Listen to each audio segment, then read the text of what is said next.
I was rapt. It was the best day of my life. I had asked Fiona to go out with me, and she said yes. I couldn't believe it. I mean, it wasn't as if I was a great catch. I was skinny, weak, and not too smart at school. Mostly I got C's and D's for marks, and I couldn't play sports at all.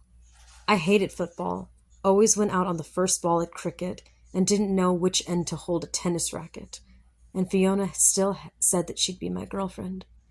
Every boy in year 11 at Hampton High would be jealous, especially Matt Hudson. It was no secret that he fancied Fiona too. I grinned to myself. I wish I could see his face when he found out the news. He thought that he was so great in every way that he was. He was the exact opposite to me. He was smart, always got A's for everything, captain of the football team, and the best batsman in the cricket team, and he was tough, real tough. He could flatten me with one punch if he wanted to. I just hoped that he took it with good grace about Fiona and me. I didn't want him for an enemy. I headed off to the craft shaft alley to see my old friend, Dr. Woodley. I always went to see him when something good happened, or something bad. I felt sort of safe and happy inside his untidy old workshop, and it was fun seeing what crazy things he was inventing. Everything he had come up with so far had been a flop. His last invention was a warm clothes peg to stop people getting cold fingers when they hung out the clothes. They worked all right, but no one would buy them because they cost $200 each. All of his inventions had turned out like that. They worked and they were clever, but they were too expensive for people to buy. I walked on down past all the other little shop fronts factories until I reached Dr. Willie's grubby door.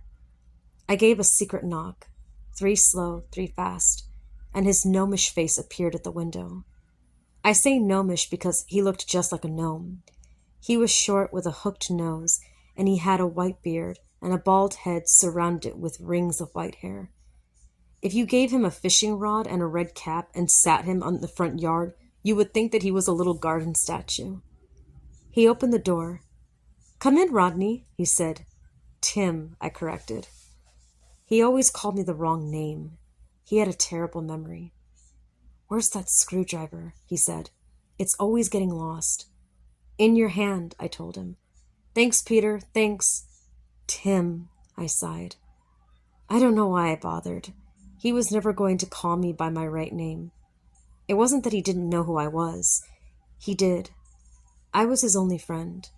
Everyone else thought that he was a dangerous crackpot because he chased them away from his front door with a broken mop. I was the only person allowed into his workshop. "Are you still working on the cloner?" I asked. His face turned grim, and he figuratively looked over at the window. "Shh, not so loud. Someone might hear. I've almost perfected it. I'm nearly there, and this time it's going to pay off." He led me across the room to a machine that looked something like a telephone box with a whole lot of wires hanging out of it. Down one side were a number of dials and switches. There were 2 red buttons. One was labeled copy and the other reverse. Dr. Woodley placed a pine cone on the floor of the cloner. Then he pressed the button that said copy. There was a wiring sound and a puff of smoke, and then, amazingly, the outline of another pine cone exactly the same as the first appeared. It lasted for about 10 seconds, and then the machine started to rock and shake, and the wiring slowly died. The image of the second pine cone faded away. "Fantastic!" I yelled. "Blast," said Dr. Willie. "It's unstable. It won't hold the copy, but I'm nearly there. I think I know how to fix it." "What will you use it for?" I asked. "What's the good of copying pine cones? There are plenty of pine cones already. We don't need more of those." He started to get excited. "Listen, Robert." "Tim," I said. "Tim, then. It doesn't only work with pine cones. It will work with anything." He looked up at the window as he said it. Then he dropped his voice. "What if I made a copy of a bar of gold? What then? And then another copy, and another, and another. We would be rich. Rich!" I started to get excited too. I liked the way he said "we." Dr. Willie started nodding his little head up and down. "All I need is time," he said. "Time to get the adjustments right. Then we will show them whether I'm a crank or not. We had a cup of tea together, and then I headed off home. It was two good things that had happened in one day. First, Fiona saying that she would go out with me, and second, the cloner was nearly working. I whistled all the way home. I didn't see Dr. Woolley for some time after that. I had a lot on my mind. I had to walk home with Fiona, and every night I went to her place to study with her. Not that we got much study done. On weekends we went hiking or hung around listening to records. It was the best time of my life. There was only one blot on the horizon. Matt Hudson. One of his mates had told me that he was out to get me. He left a message saying that he was going to flatten me for taking his girl. His girl. Fiona couldn't stand him. She told me she thought that he was a show-off and a bully. But that wasn't going to help me. If he wanted to flatten me, he would get me in the end. Fortunately, he had caught the mumps and had to stay home for 3 weeks. Someone had told me that it was very painful. I decided to go around to go see Dr. Woolley about a month later. I wondered if he had perfected his cloner. When I reached the door, I gave the secret knock, but there was no answer. That's strange, I said to myself. He never goes out for anything. I looked through the window, and although the curtains were drawn, I could see the light was on inside. I knocked again on the door, but still no answer. Then I started to worry. What if he had had a heart attack or something? He could be lying unconscious on the floor. I ran around the back, got the key from the hiding spot in an old kettle, and let myself into the workshop. The place was a mess. Tables and chairs were turned over, and crockery was lying smashed on the floor. It looked as if there had been a fight in the workshop. There was no sign of Dr. Woolley. I started to clean the place up, turning the chairs up the right way and putting the broken things into the bin. That's when I found the letter. It was in the envelope marked with 4 names, and it said John, Peter, Robert, and Tim. The first 3 names were crossed out. Dr. Woolley had finally remembered my name was Tim after 4 tries. Inside the letter it said, Tim, if you find this letter, something terrible has happened. You must destroy the cloner at once. Woolley. Maya caught something else on the floor. I went over and picked it up. It was another letter, exactly the same as the first. Exactly the same. It even had the same 3 wrong names crossed out. Dr. Woolley really was the most absent-minded person. I looked at the cloner with a feeling of dread. What had happened? Why did he want me to destroy it? And where was Dr. Woolley? The cloner was switched on. I could tell that because the red light next to reverse was shining. I walked over to it and switched it over to copy. I don't know what made me do it. I guess I just wanted to know if the cloner had worked. I should have left it alone, but I didn't. I took a pen out of my top pocket and threw it inside the cloner. Immediately an image of another pin formed. There were 2 of them, where before there had only been 1. I turned the cloner off and picked up both pens. As far as I could tell, they were identical. I couldn't tell which was the real one. They were both real. I sat down on the chair, feeling a bit dizzy. This was the most fantastic machine that had ever been invented. It could make me rich. Dr. Woolley had said that it could even copy gold bars. All sorts of wonderful ideas came into my mind. I decided that nothing would make me destroy the cloner. I went over and switched the machine on to reverse. Then I threw both of the pens into the cloner. I was shocked by what had happened. Both of them disappeared. They were gone. For good. I turned it back to copy, but nothing happened. I tried reverse again, but still nothing. It was then that I noticed a huge bowfly buzzing around the room. It flew crazily around my head and then headed straight into the cloner. It vanished without a trace. The cloner was dangerous when it was switched on to reverse. It could make things vanish for good. I wondered if Dr. Woolley had fallen into the machine, or had he been pushed. There were certainly signs of a struggle. I thought about going to the police, but what could they do? They couldn't help Dr. Woolley if he had fallen into the cloner, and they would take it away and I would never see it again. I didn't want that to happen. I had plans for that machine. It was mine now. I was the rightful owner. After all, Dr. Woolley had said that we would be rich. Unfortunately, now it was just going to be me who was rich.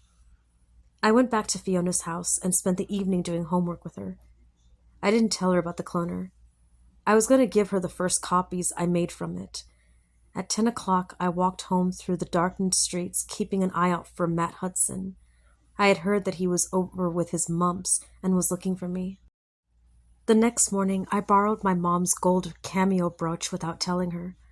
I decided not to go to school, but instead I went to Dr. Woolley's workshop. Once inside, I turned the cloner on to copy and threw in the brooch. Immediately another one appeared. I turned the cloner off and took out both brooches. One was a mirror image of the other. They both had the same gold setting and the same ivory face. But on one brooch, the face was looking to the left, and on the other, it looked to the right. Apart from that, they were identical. I whistled to myself. The copy was so good I couldn't remember which way Mom's brooch had faced. Still, it didn't matter. I would put one of them back where I'd got it and give the other to Fiona. Next, I decided to experiment with something that was alive. I went outside and hunted around in the long grass. After a while, I found a small green frog with a black patch on the left side. I took it in and threw it straight into the cloner. In a flash, there were 2 frogs. They jumped out onto the workshop floor. I picked them up and looked at them. They were both alive and perfectly happy. They were both green, but one had a black patch on the left and the other had it on the right. One was a mirror image of the other. This cloner was wonderful.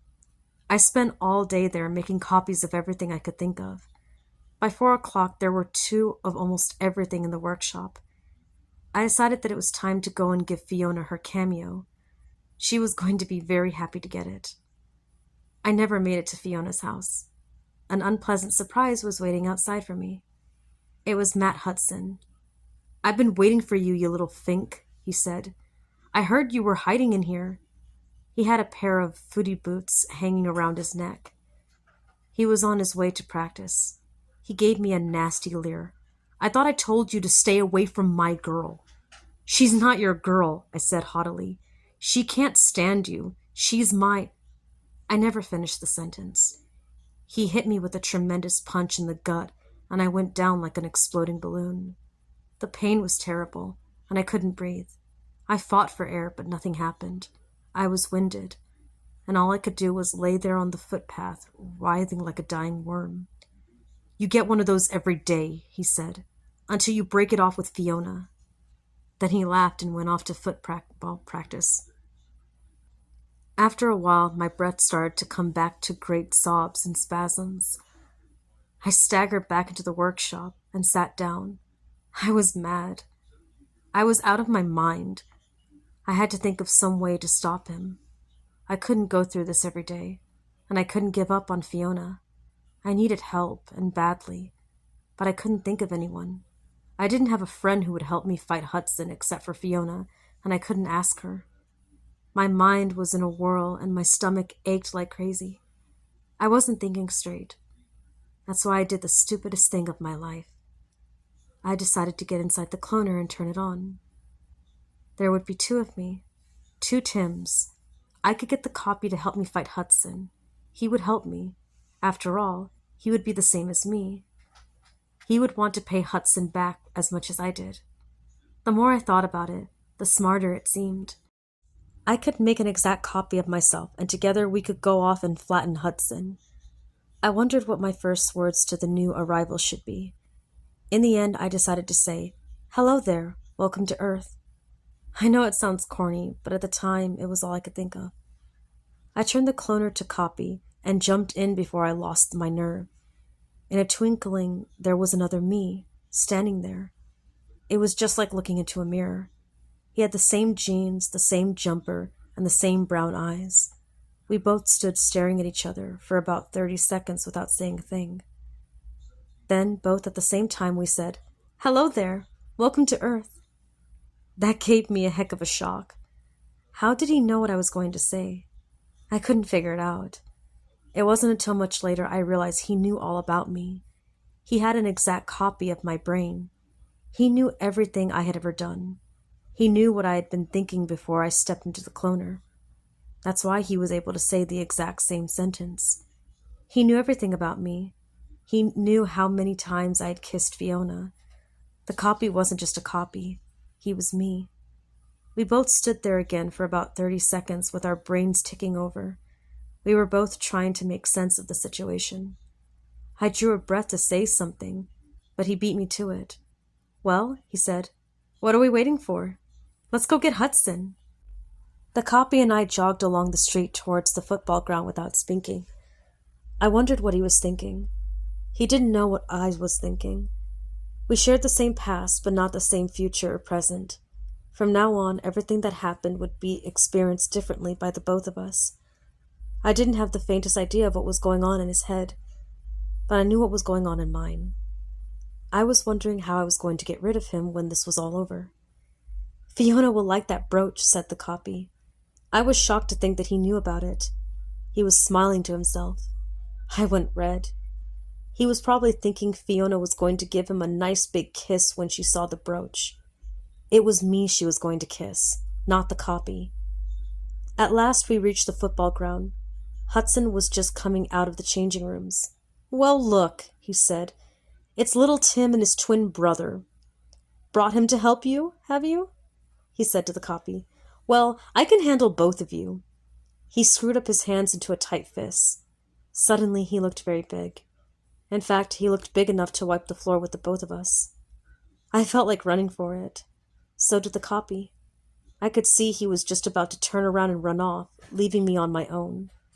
We both turned and fled. Hudson chased after us for a bit and finally gave it away. "See you tomorrow, boys," he yelled. I could hear the other footballers laughing at us. It was humiliating. I knew the others would tell Fiona about what a coward I was. I turned to the copy. "A fat lot of a use you turned out to be," I said. "What are you talking about?" he replied. "You're the one who turned and ran off first. You knew I couldn't handle him on my own." I realized the copy was a liar. I decided to go home for tea. He walked along beside me. "Where do you think you're going?" I asked. "Home for tea.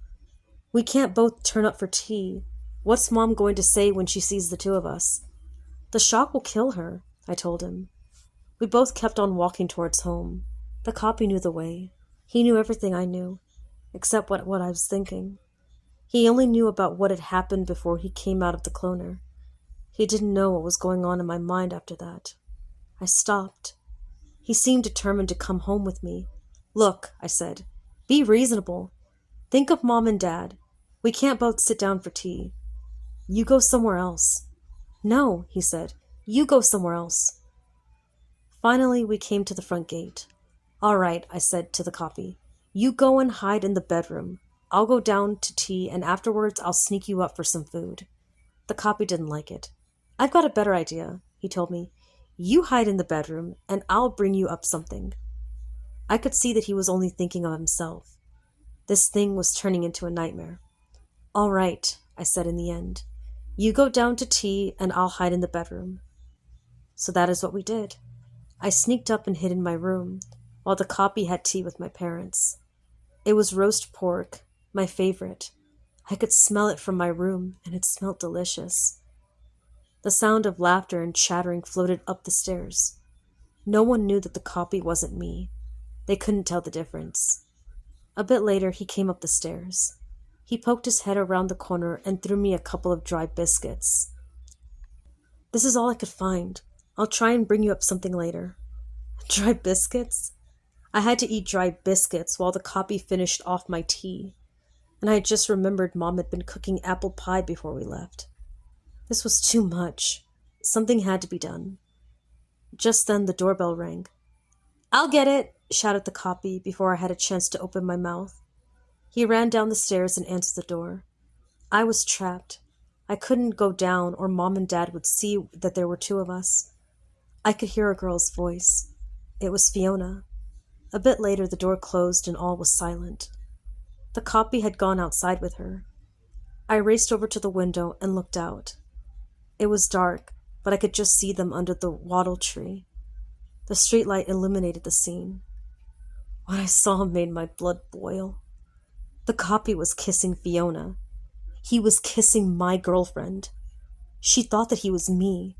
She couldn't tell the difference, and she was letting that creep kiss her. And what is worse, she seemed to be enjoying it. It was a very long kiss.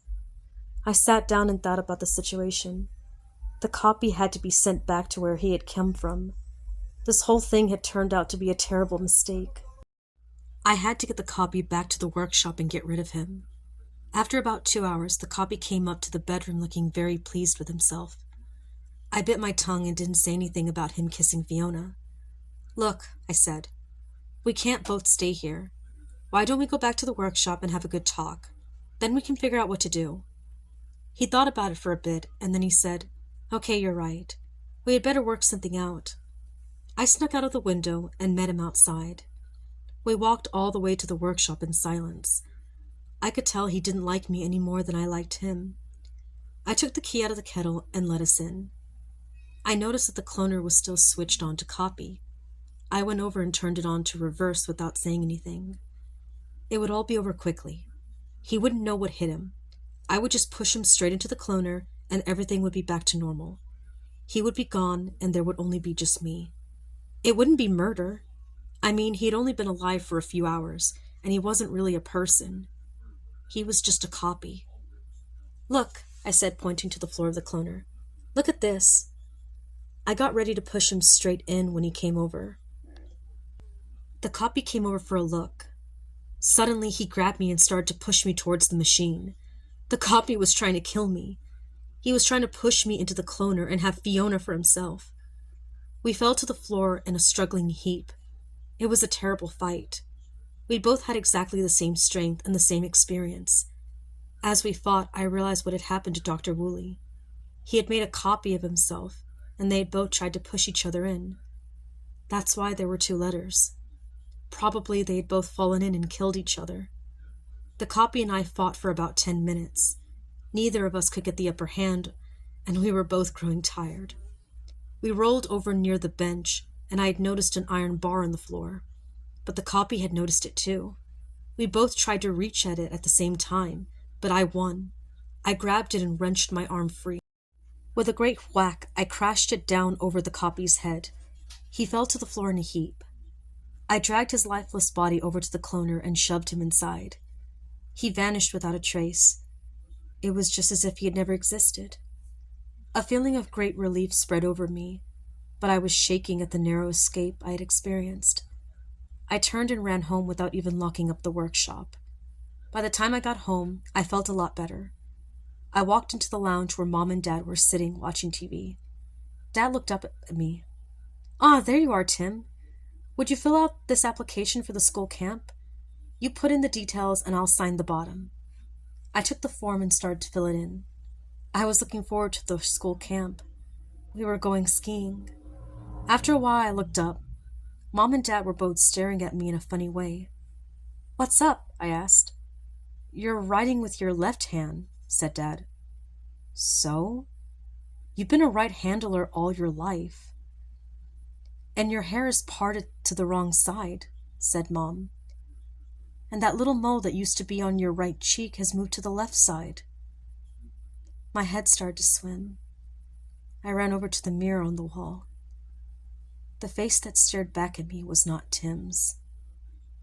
It was the face of the copy.